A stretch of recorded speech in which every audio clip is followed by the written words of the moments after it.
Füzuli rayonunun Yağlıbənd və ya Yuxarı Yağlıbənd kəndi.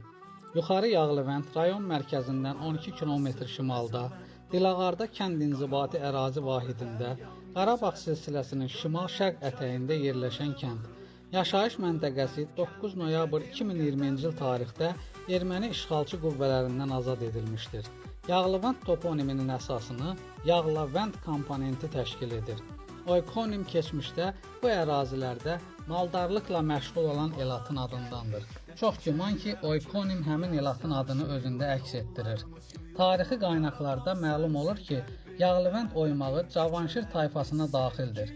1727-ci ilə aid olan Gəncə Qarabağ əyalətinin müfəssəl dəftəri adlı tarixi sənəddə Cavanşir elinin Yağlıbənd oymağı ilə bağlı məlumat verilmiş və göstərilmişdir ki, bu oymaq Arazbar sancağına Xan Arxı tərəfdə, eləcə də Köndələn və Kamalkənd çayları kənarında Aral və Həsirkörpü adlanan ərazilərdə qışlayır, İrəvan sərhəddində Güney, Zılxac, Pərixan və Yaxınlı adlı sahələrdə yaylayırlar. Yağlıbənd toponimini yağmalanmış anlamı ilə əlaqələndirənlər də vardır. Vənd termininin fars dilində el, oba, zəng, kənd, zirvə mənaları da vardır. Lakin qədim türk dillərində vənd, vəng, uca səs mənalarında işlənmiş və kilsələrə qədim türklərdə vənglər deyilmişdir. Yağlıbənd sözünün tərkibindəki Ləvənd komponentinin bir anlamı da yağmaçı, soyğunçu mənasına uyğun gəlir. Tanınmış türkü Olaq Radlova görə Ləvənd sözünün türkcə azad, sərbəst, döyüşçü, cəsus, məğrur anlamları da vardır. Bu söz toxuculuq termini kimi də işlədilir.